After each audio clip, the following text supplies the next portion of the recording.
También soy docente de aulas hospitalarias de la Secretaría de Educación Distrital de la Clínica del Country aquí en Bogotá. Y como también lo comenté, soy magíster en discapacidad e inclusión social de la Universidad Nacional y licenciado en matemáticas. Bueno, para empezar, creo que es importante definir la hospitalidad. La hospitalidad se define como la cualidad de acoger y agasajar con amabilidad y generosidad a los invitados o extraños. Se traduce del griego filoxeni, perdón, que significa literalmente amor a los extraños. Aquí hay una serie de palabras que podrían ser un sinónimo o que están relacionadas con la hospitalidad. Las que están más grandes son las que la gente en su uso común del lenguaje emplea más para referirse a hospitalidad, como lo es alojamiento, como es amabilidad. Y las más pequeñas son las que menos utilizamos en este ámbito. Por ejemplo, bueno, hay uno también, hay universidad, pues no está tan grande, enfermos y así sucesivamente. En el latín, hospitalares significa recibir como invitado. Y en nuestro contexto es también la estancia de los enfermos en el hospital. Y es en este último punto donde vamos a enfatizar en esa hospitalidad, en esa pedagogía de la hospitalidad y cómo una clínica o un hogar se puede convertir en un ámbito de encierro para un estudiante en edad escolar. Carlos Escliar nos recuerda que se trata de recibir al otro sin hacer ninguna pregunta. Se trata de la posibilidad de ser anfitriones sin establecer ninguna condición. ¿Qué satisfacción tan grande se siente cuando uno es acogido en un lugar, cuando uno visita a un pariente, a un amigo, y el anfitrión se esmera por atenderlo? Esa misma situación es la que se esperaría pasara en ámbitos de encierro. La escuela también es un ámbito de encierro, la universidad, en fin. Digamos que la mayoría de escenarios pedagógicos donde recibimos procesos de enseñanza y aprendizaje son de encerramiento. Hay otros donde no, evidentemente, pero puntualizamos en estos. Quiero también contarles un poco de la pedagogía hospitalaria. En cada país ha surgido a raíz de enfermedades que han generado largos periodos de hospitalización en los servicios de pediatría. Por ejemplo, una de las primeras aulas hospitalarias en el mundo se da en Francia a partir de las aulas al aire libre, esto a causa de la poliomielitis. Y también han tenido sus orígenes a causa de de la Primera y Segunda Guerra Mundial.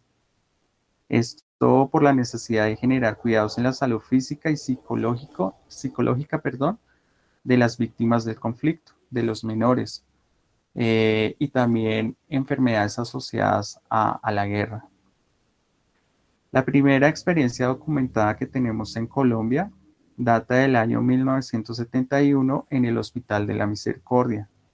Esa primera iniciativa se desarrolló en el pabellón de quemados y cirugía plástica, gracias al doctor Cristóbal Sastoque, que fue director de esta unidad y que tenía, digamos, se preguntaba qué podría hacer por esos niños, esas niñas y esos jóvenes que iban a permanecer hospitalizados cerca de 6 meses o más durante su tratamiento médico para que pudieran continuar sus procesos escolares. Y bueno, afortunadamente, gracias a esa iniciativa y a esa insistencia de él con el Ministerio de Educación de la época, le asignaron una docente. Fueron en total 3 docentes que estuvieron en periodos desde el año 72 hasta el año 2000. También es importante hablar un poco de la parte normativa de este tema. Gracias a la ONU en la Convención de las Naciones Unidas sobre los Derechos de los Niños del 89, allí se enfatizó la importancia de atender a los niños, a las niñas y a los jóvenes en situación de enfermedad en términos educativos. La Constitución colombiana del 91, en su artículo 13, habla de las poblaciones especiales, habla de los marginados. Esos son los términos que utiliza la Constitución, que por cierto no han sido actualizados, pero nos acobija ahí en el tipo de población que tiene alguna situación o condición especial, llamado así en ese contexto. Hay dos leyes importantes del Congreso de la República, la Ley 1388 y la Ley 1384, por el derecho a la vida de los niños con cáncer, y la Ley Sandra Ceballos, por la cual se establecen las acciones para la atención integral del cáncer en Colombia. Estas dos leyes son digamos, la forma como una ciudadana, la mamá precisamente de Sandra Ceballos, llamó la atención del Estado porque no se estaba dando un tratamiento digno, se puede decir, a la población pediátrica oncológica. No había una detección temprana del cáncer, no había la posibilidad que tuvieran un acompañamiento emocional y pedagógico durante su tratamiento. No, y cuando digo no, en términos normativos y generales. En Bogotá tenemos el Acuerdo 453 de 2010 del Consejo de Bogotá, el cual crea el programa Aulas Hospitalarias, que garantiza el derecho a la educación de niñas, niños y jóvenes en situación de enfermedad o incapacidad adscritos a la red distrital. Como les comentaba, yo también soy docente de este programa. En la actualidad somos 61 maestros y estamos distribuidos en 31 aulas hospitalarias. Está la resolución 1012 del 30 de marzo de 2011 de la Secretaría de Educación. Hay que, eh, hay que nombrar además que gracias a ese acuerdo se hizo un pilotaje en la Fundación Cardo Infantil con 6 docentes iniciales y así, digamos, nace este programa que, por cierto, este año está cumpliendo 10 años. Está el decreto 1470 de 2013, que es del Ministerio de Educación Nacional, el cual habla del apoyo pedagógico especial para la población con cáncer menor de 18 años. Y también habla de las aulas hospitalarias públicas o privadas que deben estar en cualquier unidad de oncología a nivel nacional. Está el decreto 1075-2015 que regula la atención especial y también hace énfasis en el uso de recursos del Sistema General de Participaciones para el caso de las aulas hospitalarias públicas. Y el decreto 1421 de 2017, donde se enfatiza a la población en situación de enfermedad y también de discapacidad. Y además esta población es beneficiaria de las aulas hospitalarias, tanto en su lugar de, digamos, de hospitalización, que puede ser una clínica o puede ser el hogar. También aquí encontramos los derechos del niño hospitalizado. Esto nace gracias a la Carta Europea por los Derechos de los Niños Hospitalizados.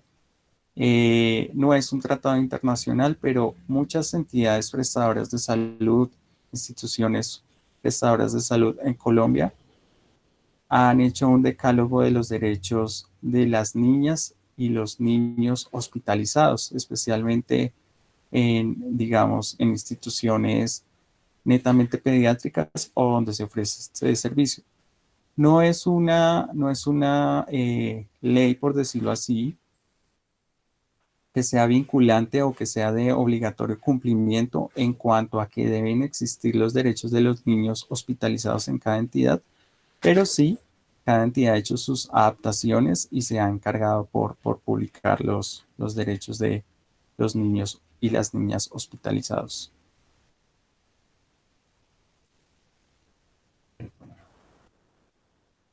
aprendiendo en casa. Cuando se aprende en casa, en un escenario de encerramiento, en una clínica, en un hospital, los educandos hospitalarios, llamados así en este contexto, tienen una transición y en algunos casos un duelo por los cambios en la vida cotidiana. ¿Y estos duelos cómo se dan?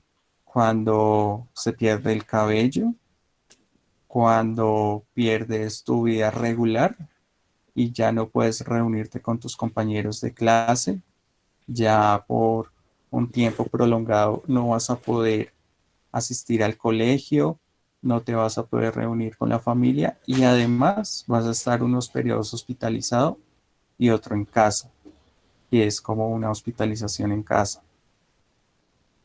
Y ese duelo es, digamos, diferente en cada uno, pues partamos de la diversidad humana. En el caso de cualquier persona, afronta la situación de formas diferentes. Pero el duelo sí está allí y es algo que nos enseña, digamos, de toda esta situación que estamos pasando ahorita nosotros mismos en las casas, en esta situación de encerramiento. También hemos pasado por un duelo y que para algunas personas ha sido mucho más difícil que para otras. El hecho de estar en su casa y no poder salir, eso genera muchas tensiones, preocupaciones, incertidumbres, en fin, ahí hay un duelo que se está viviendo y que se está afrontando de diferentes maneras. También se reconoce la importancia del autocuidado e implícitamente las normas de bioseguridad. Y en casa sí que hemos aprendido bastante de normas de bioseguridad a partir de esta pandemia, porque hemos sido mucho más conscientes del lavado de manos, del buen lavado de manos, de utilizar el tapabocas, digamos, los métodos de protección que en un hospital son muy importantes. Pero las normas de bioseguridad van mucho más allá, si queremos pensarlo así, de los elementos de protección o de barrera, pues como se llama en este contexto, sino también de cómo yo me estoy cuidando y cómo puedo cuidar a los demás con unas competencias socioemocionales, con mis actitudes, con esa hospitalidad que realmente llamamos a vivir en casa o en cualquier otro escenario. Y bueno, acá viene la parte de los escenarios educativos que cambian la socialización. Esto en las aulas hospitalarias, en los lugares de hospitalización, la socialización es muy corta y además eh, se limita a socializar con enfermeras, con médicos, auxiliares, terapeutas, eh, personal administrativo de salud, algunos con mayor frecuencia, otros con menor frecuencia, y se convierte en el entorno próximo temporal y habitacional de un paciente pediátrico. Entonces, estos cambios también generan otras preocupaciones, otras motivaciones también y otros intereses en las niñas y en los niños durante sus procesos de hospitalización. ¿Qué herramientas pedagógicas podríamos encontrar? Bueno, lo que ven aquí en la presentación han sido algunos trabajos que hemos hecho en la asignatura en la Universidad Distrital, como les contaba al inicio, donde hemos hecho trabajo transdisciplinar, donde se reúnen estudiantes de diferentes licenciaturas y crean un prototipo, un diseño de material didáctico, que además tiene manual de instrucciones, tiene reglas de juego y tiene la descripción de materias primas. ¿Por qué es tan importante el tema de las materias primas? Porque en un entorno hospitalario y ahora en el entorno o en la situación más bien que estamos afrontando, debemos cumplir normas de bioseguridad. Entonces deben ser elementos que sean fáciles de limpiar, que sean que tengan durabilidad, que los pueda implementar en el aula hospitalaria, en el hogar también, ¿por qué no? Pero aclaro que estos materiales están en su versión prototipo precisamente porque son estudiantes de universidad pública y pues los recursos son limitados y las materias primas sin duda. Pero eso no implica que los trabajos no sean de calidad. De hecho, si en un futuro se pudieran hacer ya en versión final, creo que sería un muy buen emprendimiento para ellos y hay muchísimas más posibilidades en este ámbito hospitalario. Además que también debemos evidenciar las restricciones y las estrategias de acuerdo a las patologías pediátricas más frecuentes. Si hay un paciente pediátrico con un osteosarcoma, por ejemplo, y además tiene riesgo de fractura, no podemos saltar, no podemos hacer eh, ejercicios o movimientos que puedan ocasionarle esto, una fractura puntualmente. Entonces se deben tener en cuenta las restricciones médicas para poder desarrollar este tipo de, digamos, de herramientas, de materiales. Y también en el caso colombiano tenemos en cuenta los ciclos escolares de los estudiantes, los estándares y los derechos básicos de aprendizaje. Además que para mí lo más importante son las motivaciones. Este tema, en algunas ocasiones los estudiantes me dicen, profe, ellas, a partir de esos intereses y esas motivaciones podemos desarrollar las materias básicas como ciencias, lenguajes y sobre todo palpables. Creo que al estar en un ámbito de ciencia ayudar muchísimo para reflexionar las situaciones adversas de enfrentar la incertidumbre. Estoy seguro que en estos tiempos han tenido edad de pensar, de repensar, de, digamos, de ser creativos, de ser pacientes, resilientes, con familiares que tal vez hace mucho tiempo no veían o no se relacionaban por el día a día y el corre de la situación. Es un momento de incertidumbre por el que pasan los pacientes pediátricos cuando saben que tienen que estar un periodo donde además su cuerpo va a ser intervenido de varias maneras, donde van a tener medicamentos, donde sus defensas pueden bajar y demás. Digamos que esa incertidumbre genera conflictos en el paciente pediátrico, pero también está ahí el apoyo de la familia y del entorno médico, del personal médico específicamente, para poderle ayudar a bajar esos índices de ansiedad y la pedagogía de la hospitalidad viene como una herramienta más para ayudarle a esa persona, a ese niño, a esa niña, a ese joven a poder, digamos, afrontar su enfermedad. El duelo nos invita a reconocer las pérdidas vistas como un proceso humano y cotidiano.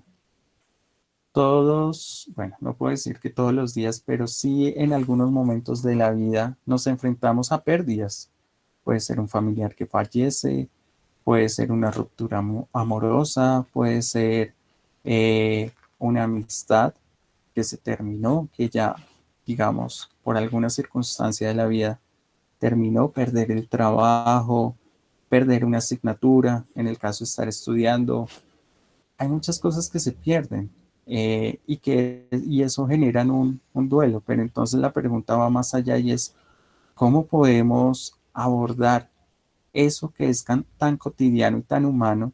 Y cómo también podemos hablar de la muerte, que ha sido un tabú en algunos sectores de la sociedad y aún más, cómo hablarlo con un niño que está afrontando una situación de enfermedad. Y los recursos didácticos que integrarán ejes temáticos, la vida, pues en sí como tal, el abordaje hospitalario y el cumplimiento de normas de bioseguridad. Estos tres aspectos que he traído acá ya para el cierre de la conferencia son los que nos mueven como seres humanos, como seres diversos, y también nos invita a pensar qué hace la escuela o qué puede hacer la escuela a la distancia por esas niñas, niños y jóvenes en situación de enfermedad. Ahorita con el tema de la conectividad y demás, han sido incluidos de alguna manera a sus clases y demás. Pero antes de eso era mucho más difícil y es ahí donde existe el puente del docente hospitalario para comunicarse con el colegio de origen del niño y poder llevar su proceso pedagógico, que además también exige unas competencias diferenciales adaptadas de acuerdo no solo a la patología, sino también, como les decía, a los intereses y motivaciones de los niños. Este es un dibujo de una estudiante de mi aula hospitalaria y me pareció una imagen muy bonita para, en nombre de todos los niños, las niñas y los jóvenes en situación de enfermedad, darles las gracias a ustedes por escuchar esta conferencia. Les voy a solicitar amablemente si tienen dudas, preguntas, inquietudes, por favor escríbanme en el chat de Meet y con mucho gusto les daré la palabra.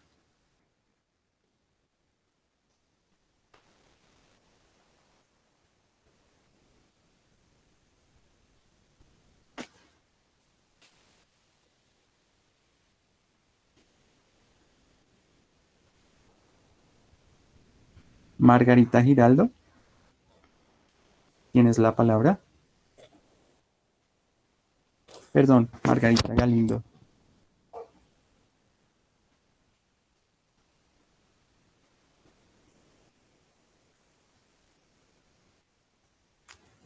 Profesor Uriel, tiene la palabra. Puede activar su micrófono.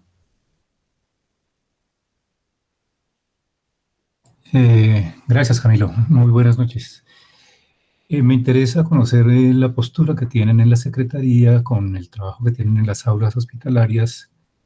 ¿Qué idea tienen ustedes de la hospitalidad? ¿Cómo la practican? Es decir, ¿qué concepción tienen y cómo la practican? Porque se supone que con el nombre de la pedagogía hospitalaria,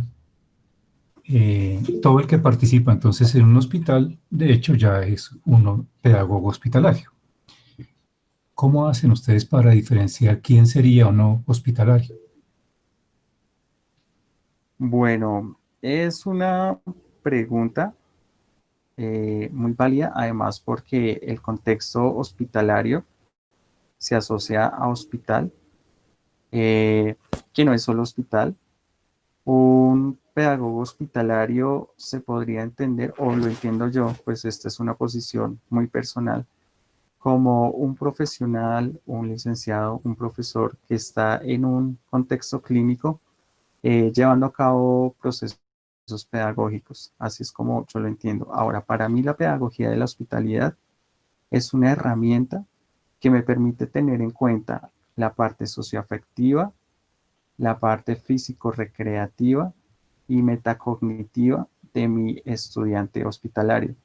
Estas tres bases vienen de, digamos, de una directriz de la Secretaría de Educación donde van en ese orden, porque para nosotros es mucho más importante mirar la parte socioafectiva y a partir de ahí desarrollar las otras dos, que probablemente en el aula regular o en algunas aulas regulares se puede decir, esa situación va invertida. Es decir, primero a lo metacognitivo, luego lo físico recreativo y luego lo emocional. Entonces, ese sería mi punto de vista. Así es como yo lo veo y así es como yo lo entiendo desde el contexto.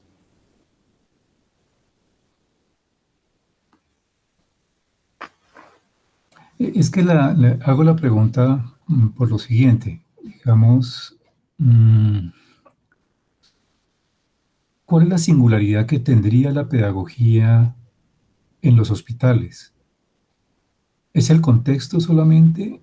Porque esas tres variables que usted menciona digamos, esas tres orientaciones, lo socioafectivo, lo metacognitivo y lo físico-recreativo, pues podrían ser también lo mismo que hacemos en las escuelas o lo mismo que hacemos en los jardines, o lo que se hace en las bibliotecas. Entonces, ¿cuál es la singularidad que Así es. tiene el trabajo del educador en el hospital? Ok, no digo que no se haga, sí se hace, lo que digo es que se hace de forma invertida. De pronto la escuela le da más importancia a la parte metacognitiva, nosotros tal vez le damos más importancia a la parte socioafectiva. No es una regla general, es, digamos, lo que yo he evidenciado y lo que yo he vivido. Y tal vez esa singularidad para mí es uno, aprender de la enfermedad, a partir de esa enfermedad, aprender a llevar un proceso con un estudiante que está pasando por una situación adversa y que esa situación es muy distinta a, digamos, a su cotidiano en un colegio, en una escuela, en cualquier otro ámbito educativo. Y eso requiere de unas características especiales que debe tener el docente para poder desarrollar y llevar a cabo ese proceso. Eh, Pienso yo, y pues lo digo con todo respeto, que eso uno lo aprende cuando está en el contexto, porque cuando uno está tan asociado a un colegio, a un aula regular, se pierden de vista muchas cosas. En cambio, aquí hay una educación mucho más personalizada, mucho más íntima, si se quiere decir de alguna manera. Y esto posibilita muchísimas cosas de crecimiento personal, no solo para el paciente, para el educando hospitalario y su contexto próximo, sino para mí también como docente. Muchas gracias, profesor Uriel. Aide Roballo, puedes activar tu micrófono, por favor. Muchas gracias, Camilo. Mi pregunta fundamentalmente está enfocada si cuando entras al ámbito del hospital, es decir, entendiendo como esa sociedad de control que tan bellamente nos describe Foucault, es decir, al igual que la escuela y la cárcel, escenarios fundamentalmente para controles de los cuerpos, tú entras allí con una categoría diferencial de lo que sería la condición de salud o enfermedad. Bueno, yo lo vería así. Yo soy un externo y digo externo porque no hago parte del equipo médico.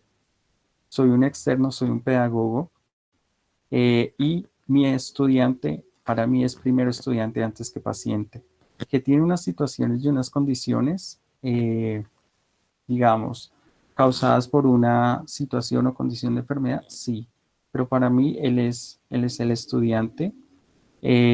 Tiene unos procesos, sin duda alguna, porque su tratamiento lo requiere, como el caso específico de las quimioterapias, que pues bajan sus defensas, pueden quedar inmunosuprimidos y esto pues hace que tenga altibajos en su estado no solo emocional, sino también de salud y genere ciertos impedimentos para que el docente lo visite cuando está en esas situaciones, por ejemplo, cuando está inmunosuprimido.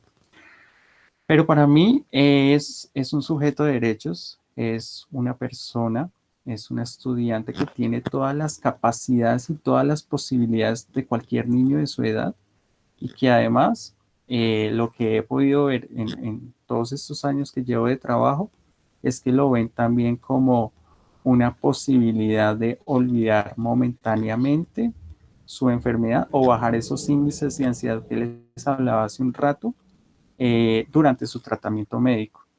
No, no, no me gustaría decir que hacemos parte de la cura, pero sí por lo menos estamos ahí para ayudarles, para guiarles, para tener con quién hablar a un externo que le visite, porque en muchas cosas también las restricciones de visitas y demás son amplias, pero tiene alguien que le apoya, que le escucha, pero que además le acompaña en su proceso de aprendizaje.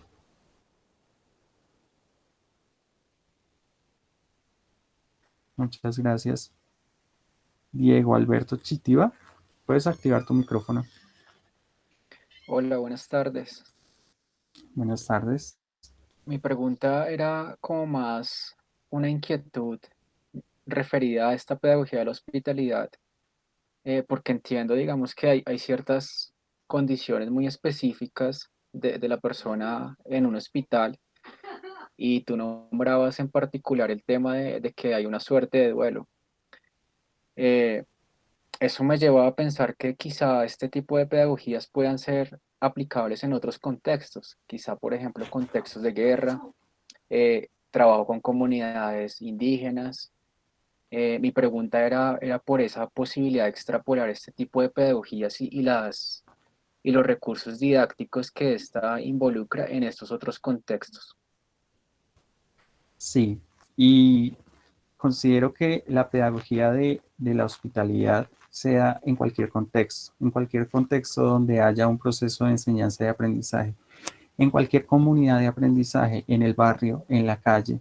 De hecho, permítame un segundo, voy a hacer una pausa y les muestro los resultados de la encuesta que hice al principio, precisamente para mostrar esos otros ámbitos donde se puede dar una pedagogía de la hospitalidad y qué hace que sea hospitalaria o no. Permítame por favor un segundo.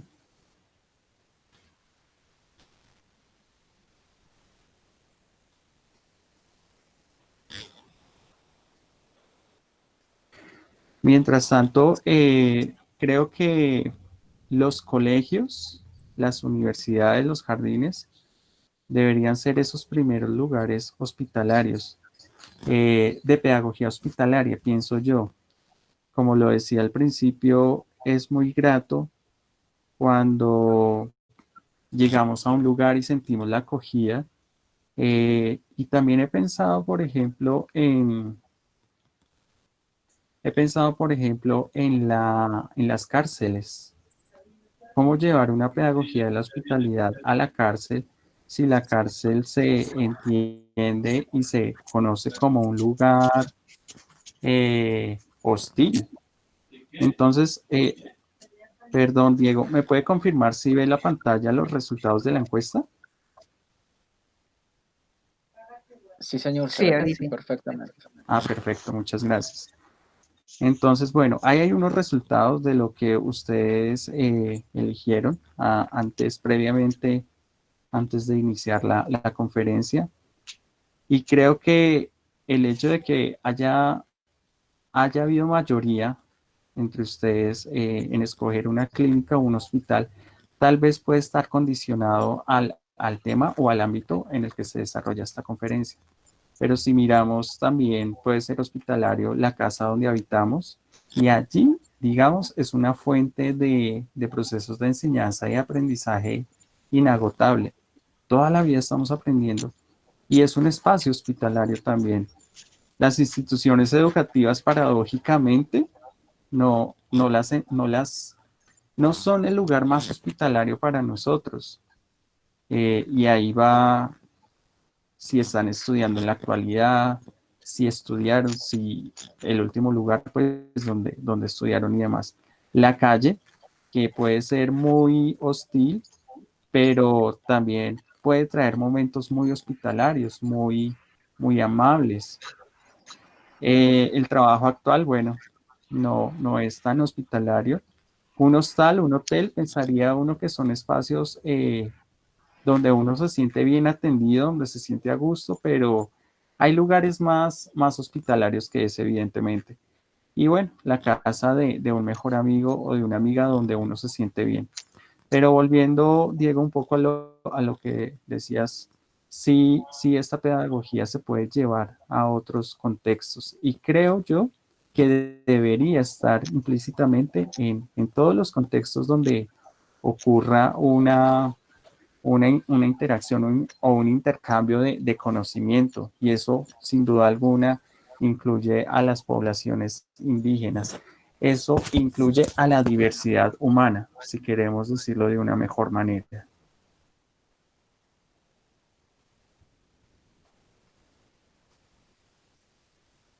Muchas gracias. Discúlpenme, vuelvo al chat.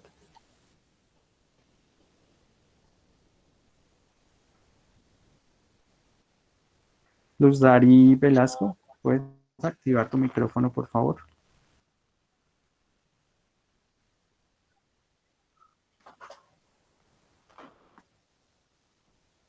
Luz Dari Velasco. Bueno, Luz Dari nos dice que no es docente, por lo cual tiene curiosidad por saber qué herramientas pedagógicas o lúdicas emplean para hacer el aprendizaje mucho más didáctico o interesante para los niños.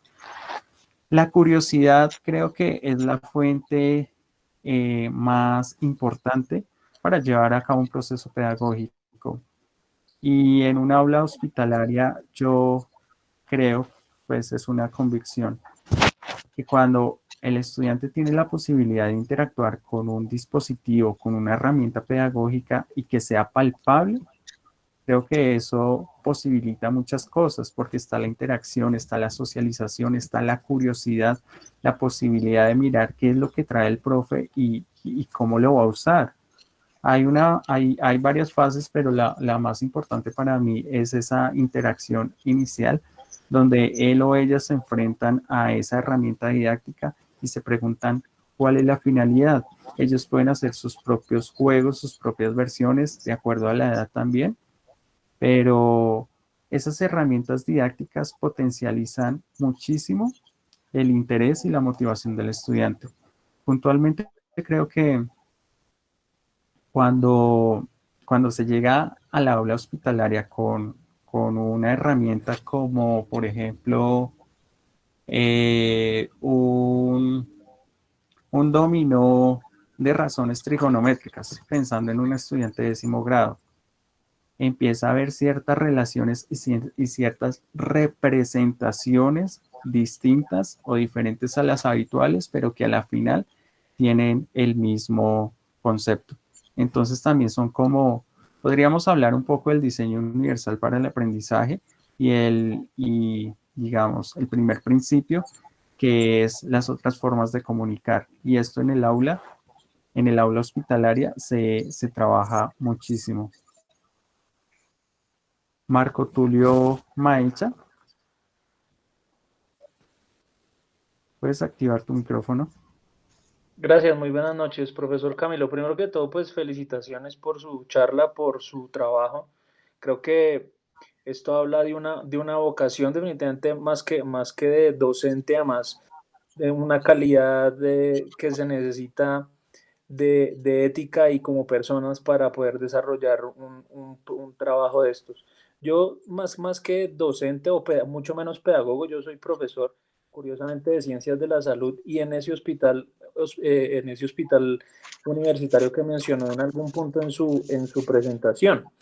Y quería preguntarle precisamente por ciertos tipos de pacientes, porque en el Hospital de la Misericordia y bueno, en todos los hospitales donde hay pacientes pediátricos hospitalizados, pues están hospitalizados largo tiempo generalmente por enfermedades de alto costo y altísimo impacto, cáncer, enfermedades crónicas que implican incluso que pacientes puedan tener problemas cognitivos, problemas de comunicación, problemas de fonación, problemas de deglución. Pero además con espectros de enfermedades muy diferentes. Pues digamos que tenemos principalmente en consideración a los de cáncer, pero dentro del mismo cáncer hay diferentes espectros de la enfermedad que pueden tener ciertos grados de severidad y de pronóstico, sea bueno o sea malo. Quería preguntarle sobre, primero, si para todo esto, este trabajo que tienen los hospitales, tienen apoyo o participan otros miembros del grupo de cuidado, trabajo social, psicología, las auxiliares de enfermería, las enfermeras, los mismos médicos, eso en primera medida, esa pregunta. Y la otra es si teniendo en cuenta esas diferencias de la enfermedad que creo que implica también en la diferencia del duelo que mencionaban hace un momento, si hay algún trabajo diferencial dependiendo de esas alteraciones. Muchísimas gracias por la atención y de nuevo felicitaciones. De acuerdo. Sí, quiero contarles que cuando yo empecé en este ámbito, que siempre, toda la vida, pues sí es una vocación, es una pasión. eh, Tenía mucha curiosidad por las patologías. pero no por lo que generan y demás, sino cómo se afronta una situación de enfermedad. He aprendido muchísimo del cáncer y, bueno, el cáncer, uno, por la parte normativa, pero dos, porque son los estudiantes más frecuentes, no las únicas patologías pediátricas, como bien usted lo decía, efectivamente. Hay distintas patologías, hay enfermedades huérfanas o raras que también generan ciclos de hospitalización. Hay pacientes pediátricos que viven literalmente en el hospital, en la unidad de pediatría, por una condición congénita desde su nacimiento, o bueno, son, digamos, son diversas también las patologías y demás.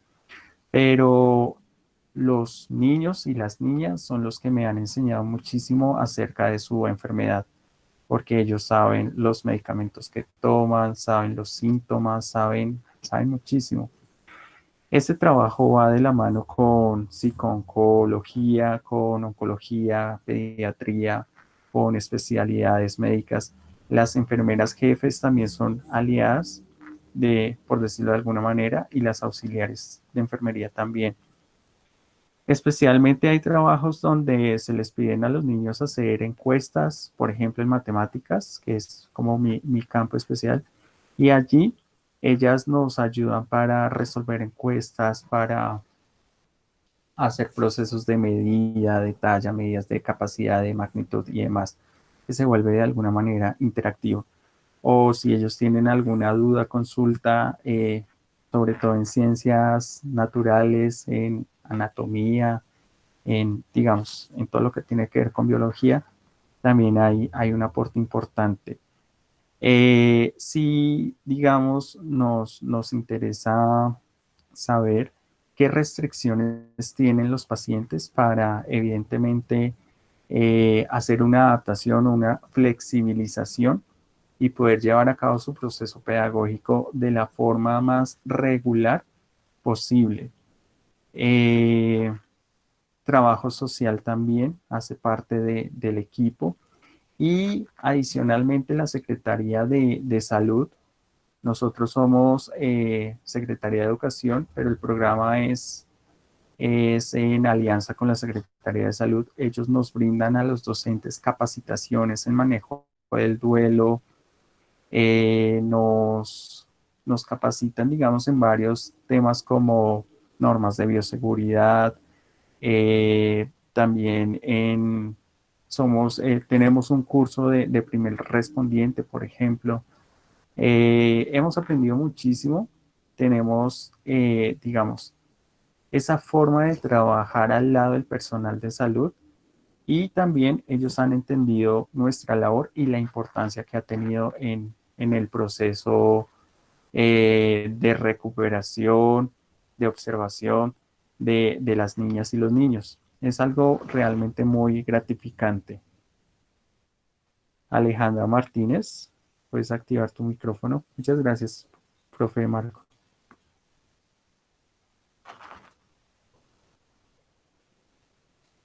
Alejandra, sí, en los hospitales llegan estudiantes de diferentes grupos poblacionales, llega población indígena, llegan pues ahorita con todo el tema de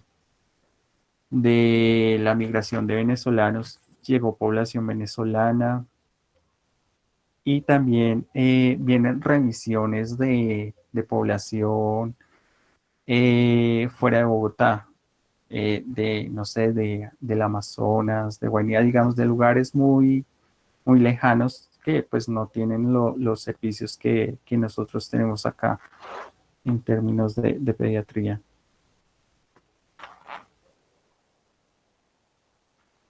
Bien, el profesor Uriel nos hace aquí una aclaración. El sentido que señala ahí de Luisa Roballo, un hospital es una institución disciplinaria y la educación en general también es disciplinar y disciplinante. Totalmente de acuerdo. Por lo tanto, para realizar este tipo de educación no solo cuentan unos contenidos o una actitud hospitalaria o de acogimiento, sino que deberían, perdón,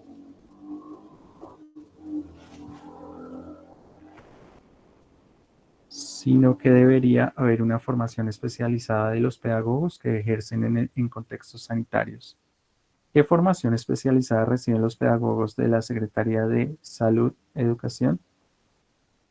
Bueno, como les comentaba, nos dan varias capacitaciones también, digamos, para el trabajo de